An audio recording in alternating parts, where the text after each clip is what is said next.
ఎలా వేయాలి పిల్లలతో అయితే ఎలా వేయించాలి చేయాలి లౌడ్ గా అంటే గట్టిగా పిల్లలతో నంబర్ని అనిపిస్తూ వేయించాలి 1 2 3 4 5 6 7 8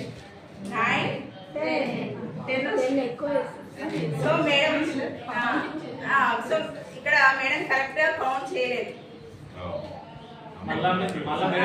మేడం రాలేదు కాబట్టి మనం మళ్ళీ నేర్పిస్తున్నాం సో ఇప్పుడు లౌడ్ గా చెప్పి వేస్తే ఆ మిస్టేక్ మనం కొంచెం తగ్గించవచ్చు ఇప్పుడు మీరు గట్టిగా అంటూ వేయండి మేడం 1 2 3 4 5 6 7 8 yes ముందుకి ఇప్పటికీ డిఫరెన్స్ అనేది మనకి